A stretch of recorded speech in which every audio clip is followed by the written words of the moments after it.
Welcome to Straight Talk Tuesday. It's Tuesday, March 9th, 2021, and today we're going to talk about the power of the HSA, specifically for retirement savings.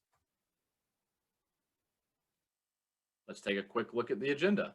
We'll cover what an HSA is, the superior tax advantage of utilizing an HSA account, how it can be used in retirement, and the portability of said account. Quick disclaimer, today's presentation is for informational purposes only. It should not be construed as legal or tax advice. Please consult with your advisor or administrator to find out if this may be appropriate for your circumstances. Let's dig into what an HSA account is. HSA stands for Health Savings Account, and it was designed to be used in conjunction with a high deductible healthcare plan. In fact, it is a requirement of having an HSA account. However, most employers have moved to using high deductible healthcare plans recently. A quick overview of the 2021 contribution limits that can be made to an HSA account: $3,600 for single, $7,200 for a family, and if you happen to be age 55 within the year or over, you can make an additional $1,000 annually. Again, an HSA was designed to be used as a health savings account, and therefore it is required to be used for qualified healthcare expenses if you do not want to incur a penalty and have to pay taxes on the amount that you use. And this is prior to age 65 that penalty is imposed. However, you can also use it for non-qualified expenses after age 65. You will not receive the 20% penalty, but you will still pay taxes if it's not a qualified expense. You can check out all what would be qualified expenses at the IRS website listed here. Another big advantage of an HSA over, let's say, an FSA is that you get to keep your money from year to year. Most FSAs require you to use the proceeds put aside in that account by the end of the year. The HSA keeps rolling over from year to year. And another probably even bigger advantage is that it's an investable account. So just like in your 401k or an individual retirement account, you can invest the proceeds within the HSA to grow your money for you. However, some providers would require a minimum amount in order to invest, but this is typically relatively low at $1,000 or maybe $2,000 from what we're seeing in the marketplace. Now that we've got a good basis for what an HSA account is, let's take a look at the superior tax advantage that it offers you. One, any contributions that you make into the HSA deducted from your paycheck reduces your taxable income for that year. So you're really limiting your tax liability come April when you're filing your tax returns because it reduces your total taxable income. The second tax advantage, just like we mentioned that's an investable account, is that your investments will grow tax-free. This allows the power of compound interest to work for you and to do it tax-free, just like you would in a 401k or an individual retirement account. And lastly, if the distributions that are made from the HSA account are also tax-free, as long as they're used for qualified medical expenses. Because an HSA provides you these three tax advantages, we would encourage you to explore utilizing an HSA account if available to you as a retirement savings tool.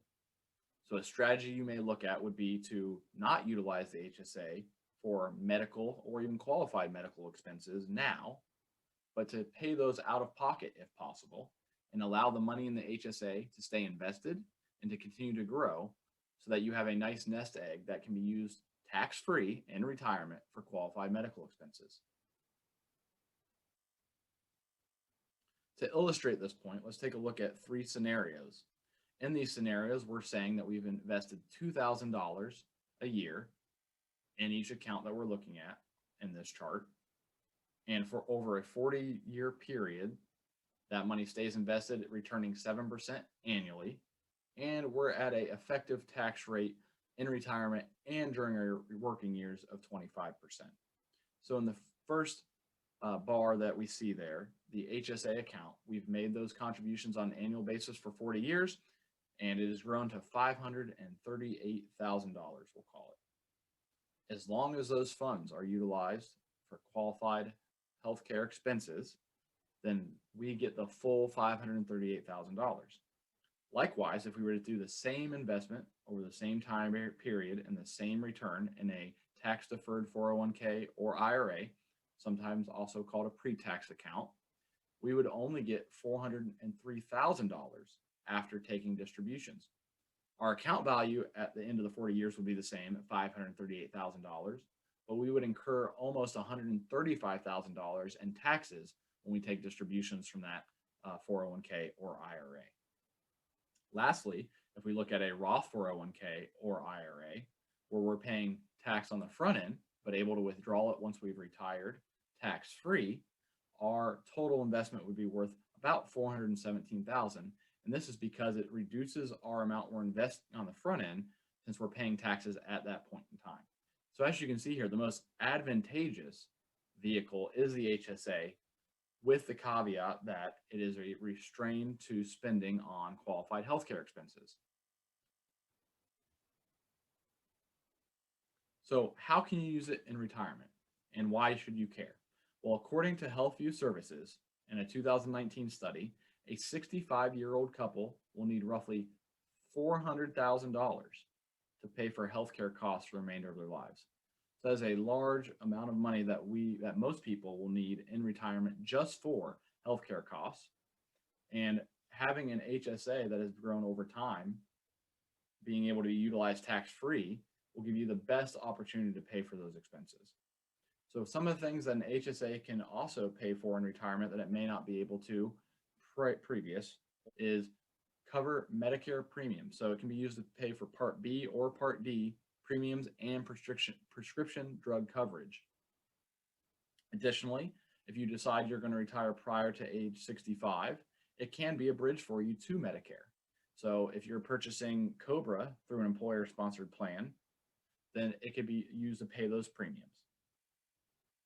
Obviously, you can use your HSA anytime between now and retirement for healthcare, qualified healthcare expenses, and purchasing long-term care insurance. Although the long-term care insurance amount that you can utilize through your HSA increases as you age. And you can also use it for unqualified expenses in retirement for no penalty. You would just pay state and federal taxes. So let's say you happen to be really healthy in retirement. You want to utilize those funds to purchase a house or to purchase a new car. You absolutely can do that. And after age 65, you would pay no penalty. You would just pay state and federal taxes depending on your taxable income level at that time. What I will say is prior to 65, you would also have to pay a 20% penalty. So it's not an ideal way to utilize the money specifically before retirement. And after retirement, if you can use it for qualified healthcare expenses, that is your most advantageous route to utilizing the money.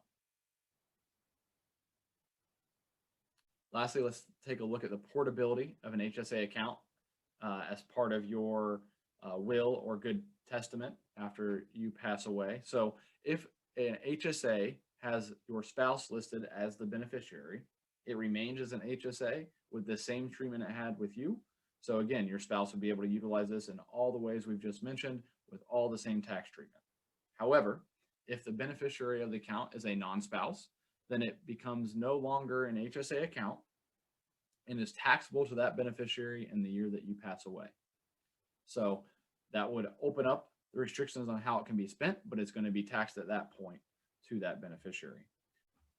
We would also recommend consulting an estate planning attorney because other arrangements within your estate planning may make sense depending on your situation. Hopefully this information on HSAs, particularly for retirement planning, gave you the necessary information for you to engage your advisor. We think this is a really underutilized vehicle in most people's portfolio for retirement planning. If you have any questions, you can reach out to myself, Brent Bowers, or Rich Myers at Retirement Plans Inc. And we'll be happy to help you answer any questions that you may have or to explore this option for you. So that's all I have for you today. I appreciate you joining me on Straight Talk Tuesday, and I look forward to our next edition. See you then.